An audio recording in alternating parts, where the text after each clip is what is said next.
नमस्कार दोस्तों। तो हम जो आपके आनुवंशिकता चैप्टर से जो संबंधित ऑब्जेक्टिव क्वेश्चन है जो बोर्ड में पूछे जाते हैं या पूछे गए हैं उन्हें हल कराएंगे। देखिए इसमें पहला क्वेश्चन क्या है, आनुवंशिकता के जनक है। आनुवंशिकता के जनक ग्रेगर जॉन मेंडल है, क्योंकि इन्होंने आनुवंशिकता के बारे में विशेष अध्ययन किया था। आप कहेंगे आनुवंशिकता क्या है, तो देखिए जैसे मान लीजिए कोई सी नाम का एक व्यक्ति है, ठीक, उसका चेहरा काला है, उसके बाद उसका एक बेटा हुआ, उसका भी चेहरा क्या हुआ, काला हुआ। उसके बाद उसका जब बेटा हुआ उसका भी चेहरा काला हुआ। मतलब वही लक्षण दादा में मिले, वही लक्षण बाप में मिले और वही लक्षण बेटे में मिले। तो कहेंगे ऐसे लक्षण जो पीढ़ी दर पीढ़ी जाते रहते हैं, मतलब पीढ़ी दर पीढ़ी आते रहते हैं, उन्हें आनुवंशिक लक्षण कहते हैं तथा इसी वंशागति क्रम में आने की क्रिया ही आनुवंशिकता कहलाती है। तो ठीक, दूसरा क्वेश्चन है, पृथक्करण का नियम प्रस्तुत किया था। पृथक्करण का नियम ग्रेगर जॉन मेंडल ने प्रस्तुत किया था। आपका तीसरा क्वेश्चन है कि विपरीत लक्षणों के जोड़ों को कहते हैं। विपरीत लक्षणों के जोड़ों को युग्म विकल्पी या एलियोमॉर्फ कहते हैं। ठीक, युग्म विकल्पी या एलियोमॉर्फ कहते हैं। आपका अगला क्वेश्चन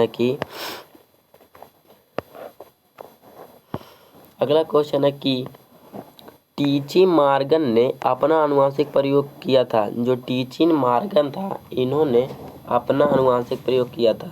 तो ये अपना आनुवंशिक प्रयोग फल पर और मक्खी पर किए थे। ठीक, किस पर किए थे, फल और मक्खी पर किए थे। अगला क्वेश्चन, उद्यान मटर में अप्रभावी लक्षण है। उद्यान मटर में अप्रभावी लक्षण है तो झुर्रीदार बीज। ठीक, क्या है आपका, झुर्रीदार बीज। अगला क्वेश्चन है F2 पीढ़ी में 3:1 प्राप्त हुआ। F2 पीढ़ी में जब मेंडल अपना प्रयोग कर रहे थे तो उसमें जो F2 पीढ़ी था इसमें 3:1 किस क्रॉस में प्रयोग हुआ था, किस क्रॉस में प्रयास हुआ था, तो एक संकर क्रॉस में। मतलब जब पौधों को एक संकर क्रॉस कराया गया तो उसमें 3:1 प्राप्त हुआ। पुष्प में लाल रंग प्रभावी है, इसका विपरीत या तुलनात्मक लक्षण होगा। क्या दिया है, पुष्प का लाल रंग प्रभावी है, इसका विपरीत या तुलनात्मक लक्षण क्या होगा, तो सफ़ेद फूल होगा। ठीक, क्या हो जाएगा आपका, सफ़ेद फूल। अगला क्वेश्चन है, एक संकर क्रॉस का जीन प्रारूप अनुपात होता है। जब एक संकर क्रॉस का जीन प्रारूप अनुपात होता है उससे कहा जाता है 1:2, 1:2 फिर अनुपात 1:9। ठीक, इसमें आपका जो को सही हो जाएगा, दूसरा सही हो जाएगा। इसमें ए आपका दिया नहीं है, इसमें मिसप्रिंटिंग कर दी गई है। इसके बाद यही होगा 1:2:1।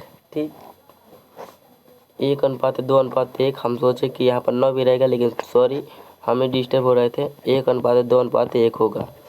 ठीक, आपका अगला क्वेश्चन क्या होगा, अगला क्वेश्चन है, आनुवंशिकता के प्रयोग के लिए मेंडल ने निम्नलिखित में से कौन सा पौधा उपयोग किया था। ये क्वेश्चन देखिए यूपी बोर्ड में इतना बार पूछा जाता है कि कौन सा पौधा का उपयोग किया था, तो मटर का पौधा था। ठीक, मटर के पौधे से ही इसका उपयोग किया गया था। अगला क्वेश्चन, मेंडल ने अपने प्रयोग किस पौधे पर किया, तो मटर का पौधा था। अगला क्वेश्चन आपका है कि मटर के पौधे लंबे पौधे एवं क्रॉस बौने पौधे से कराने पर प्रथम पीढ़ी में लंबे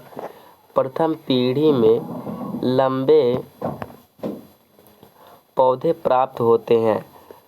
ठीक, प्रथम पीढ़ी में लंबे पौधे प्राप्त होते हैं, मतलब कब प्राप्त होंगे ये आपसे पूछा गया है। तो इसमें देखिए आपका कौन सा सही है, तो पहला सही हो जाएगा। ठीक, लंबे तथा बौने पौधे, कौन सा हो जाएगा, लंबे तथा बौने पौधे।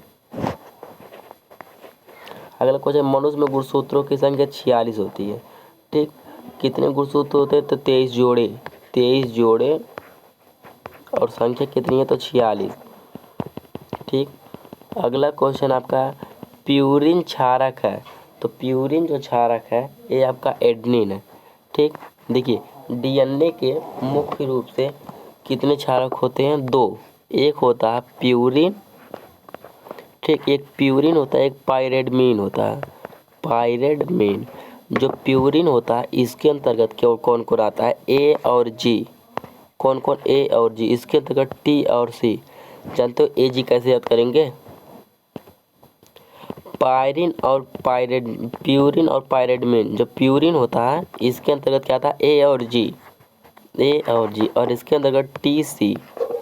ठीक, अभी जब आप आगे पढ़ेंगे तो इसमें इसका गुणा जो होता है सदैव एक होता है, इनका जोड़।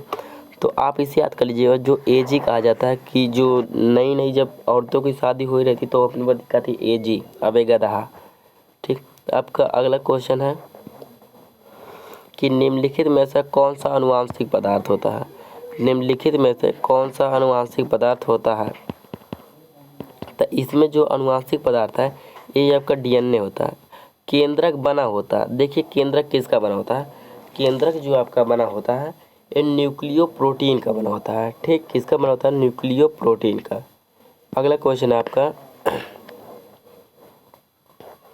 जो DNA अणु होता है, DNA अणु में देखिए अभी कहा था आपसे पूछ जाएगा DNA अणु में देखिए सिर्फ क्वेश्चन इतना दिया कि DNA अणु में इसमें जो A+G बराबर होगा C+T के। ठीक, A+G बराबर होगा C+T के। इसी को चार घात का नियम भी कहा जाता है, अभी आगे देखा जाएगा। जहाँ आपको A बता दिया गया है एडेनिन, G है ग्वानिन, C है साइटोसिन और T है थायमिन। ठीक, ये सब इतना होता है DNA में, और RNA में सिर्फ यही थायमिन को हटाकर यूरेसिल होता है। क्या होता है? यूरेसिल। यही थायमिन को हटाकर यूरेसिल हो जाता है। डॉक्टर अरविंद खुराना को नोबेल पुरस्कार कब मिला था? डॉक्टर अरविंद खुराना को नोबेल पुरस्कार कब मिला था? तो ये आपको उनको मिला था 1968 ईस्वी में। ठीक, गुणसूत्र किस पदार्थ के बने होते हैं? तो गुणसूत्र DNA एवं प्रोटीन के बने होते हैं। अगला क्वेश्चन आपका है, वर्णधानता वाहक स्त्री एवं समान पुरुष दंपति के बच्चों में वर्णधानता वाहक स्त्री तथा समान पुरुष दंपति में आधे लड़के जो होंगे वर्णधान तथा आधे लड़के समान एवं आधी लड़के समान तथा आधी लड़कियां वाहक होंगी। ठीक, मतलब इसमें सब मिला जुला कर तीसरा आपका सही हो जाएगा। इसके बाद रक्त में ऑक्सीजन की कमी से लाल रक्त कणिका में उत्पन्न रोग, जो अगर रक्त में ऑक्सीजन की कमी हो जाए तो उसमें RBC में कौन सा रोग उत्पन्न हो जाता है, इसमें यही पूछा है। तो देखिए इसमें क्या होता है 19वां में, इसमें जो हो जाता है दात्र कोशिका जिसे कहते हैं, या इसी को अल्परक्तता कहते हैं। ठीक, एक क्वेश्चन पूछा गया है कई बार कि हीमोग्लोबिन की कमी से होने वाला रोग, तो हीमोग्लोबिन की कमी से होने वाला रोग यही होता है। दो DNA तंतु आपस में जुड़े होते हैं हाइड्रोजन बंध द्वारा। किसके द्वारा? हाइड्रोजन बंध द्वारा। निम्नलिखित में से प्यूरिन क्षारक है, तो आपको प्यूरिन बताया A और G होता है। तो अब देखिए G कहाँ है? तो G यहाँ पर है, तो ग्वानिन लगा दीजिए। अगला क्वेश्चन आपका है कि मानव के शुक्राणु में ऑटोसोम की संख्या कितनी होती है? मानव के शुक्राणु में ऑटोसोम की संख्या कितनी होती है? तो ये होती है 22। ठीक, जीन शब्द का प्रयोग किसने किया था? जीन जो होता है आपको बताया गया था कि DNA जो होता है कुछ उसकी आकृति ऐसे होती है। ठीक, DNA का इधर ऐसे रहता ATGC, ऐसे से जुड़ा रहता है। ठीक, इसी के अंदर ही क्या पाया जाता है? जीन। इसका प्रयोग सर्वप्रथम जोहानसन ने किया था। कौन, किसने किया था? तो जोहानसन ने किया था। रुधिर के कितने समूह होते हैं? रुधिर के जो समूह होते हैं वो 8 समूह होते हैं। कितने समूह होते हैं? 8 समूह। सब लोग लगा देंगे 6 2 4, ये सब गलत हो जाएगा। जो रुधिर के समूह होते हैं कितने होते हैं? 8 समूह होते हैं।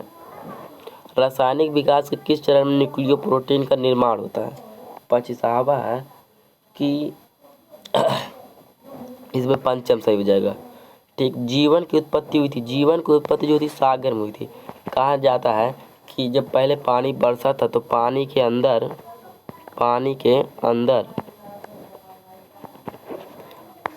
अंदर क्या था? एक छोटे छोटे जीव हुए। छोटे छोटे क्या हुए? जीव। छोटे छोटे जीव आपस में मिलकर क्या बड़े जीव बने। उसके बाद मछली का निर्माण, फिर बंदर का निर्माण, फिर मानव का निर्माण, ऐसे कहा जाता है। अगला क्वेश्चन आपका जो इसमें पंचम सही हो जाएगा। ठीक, और इसमें क्या सही हो जाएगा? सागर में। उत्परिवर्तन संकल्पना के जन्मदाता कहलाते हैं। उत्परिवर्तनवाद संकल्पना के जन्मदाता कहलाते हैं। तो इनका नाम ह्यूगो डी ब्रिज, क्या है, ह्यूगो डी ब्रिज। तो इसमें ए आपके सही जाएंगे ए। इसके बाद उत्परिवर्तन का कारण, उत्परिवर्तन का क्या कारण होता है, तो इसका कारण होता है जीन परिवर्तन, जिसमें देखिए जीन का परिवर्तन हो जाता है, उसी में कुछ माता पिता से भिन्न लक्षण पाए जाते हैं। अगला क्वेश्चन आपका है, अगला क्वेश्चन है कि जीओ में विभिन्नताएं, जीओ में विभिन्नताएं होती है, जीओ में जो विभिन्नताएं होती हैं वो देखिए, जीओ में विभिन्नताएं कैसी होती है, ये लैंगिक जनन के द्वारा होती है। ठीक, किसके द्वारा होती है, लैंगिक जनन के द्वारा। इसमें आपका कौन सा सही हो जाएगा, तो ये सही हो जाएगा, ये आपका सही हो जाएगा, लैंगिक जनन के द्वारा। अब लैंगिक जनन क्या होता है, देखिए ऐसे जनन जिसमें मेल गैमेट मतलब शुक्राणु और फीमेल गैमेट ओवम आपस में मिलकर जाइगोट का निर्माण करते हैं।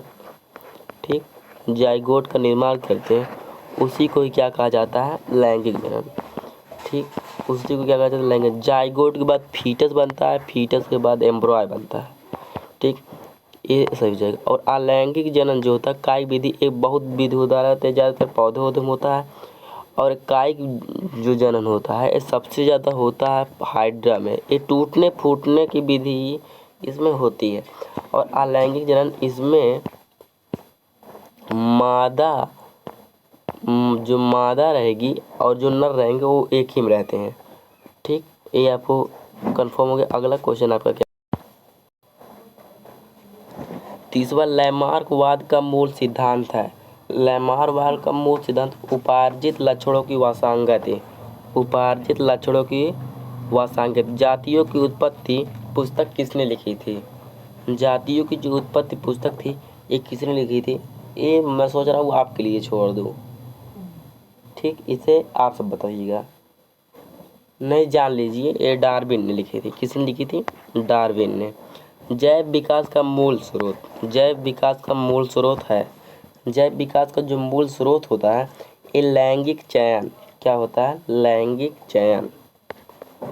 अगला क्वेश्चन, एक द्विसंकर का 10 प्रारूप होता है, एक द्विसंकर का जो 10 प्रारूप होता है 9:3:3:1 होता है।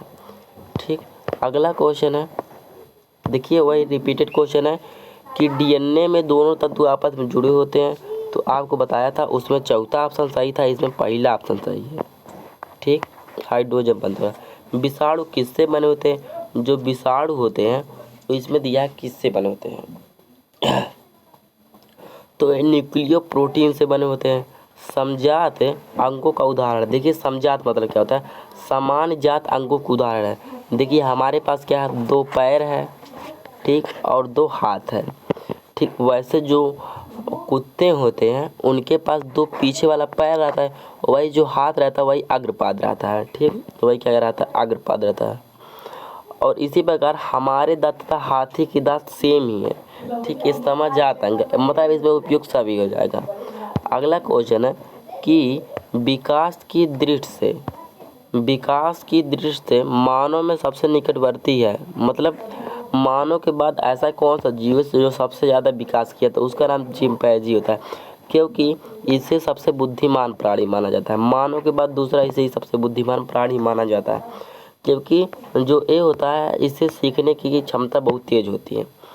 अगला क्वेश्चन है, विकासीय दृष्टिकोण से हमारी किससे अधिक समानता, चीन के विद्यार्थियों से हमारी अधिक समानता है। केवल न्यूक्लिक अम्ल तथा प्रोटीन से बने होते हैं, केवल न्यूक्लिक अम्ल तथा प्रोटीन से बने होते हैं, तो विषाणु बने होते हैं। कौन बने होते हैं बाबू, विषाणु बने होते हैं।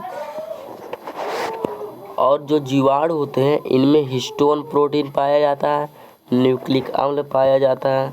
ठीक, इसके बाद निम्नलिखित में से कौन जीन प्रारूप शुद्ध गोले बीजों को प्रकट करता है, इसमें से कौन सा जीन प्रारूप है जो शुद्ध गोल बीजों को प्रकट करता है। तो देखिए इसमें जो है डबल आर, आप ट्रिपल आर पिक्चर देखे होंगे, ऐसे याद कर लीजिएगा। डबल आर जाइगोट में गुणसूत्रों की संख्या होती है, जाइगोट में गुणसूत्रों की संख्या 2x, मतलब आपको पता है एक मेल गैमेट होता है एक फीमेल गैमेट होता है।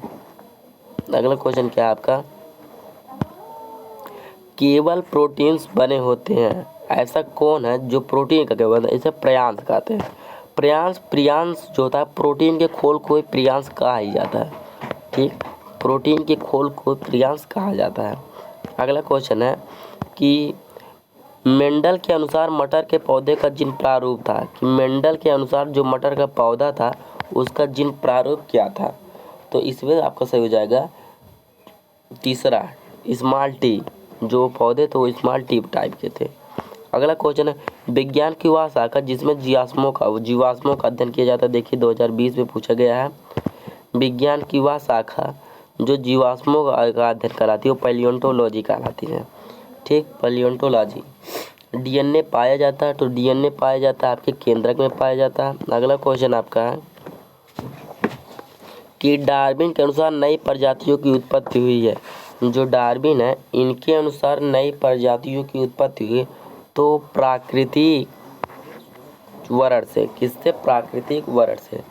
देखिए ये आपका आज इतना कंप्लीट कर दिया गया है, इतना आपका बायोलॉजी में कंप्लीट हो गया। अब आपको जैव प्रक्रम के बारे में बता दिया जाएगा। ठीक, तो आज के लिए इतना ही, धन्यवाद। अगले वीडियो में हम जैव प्रक्रम से के साथ मिलेंगे, लाइव प्रोसेस।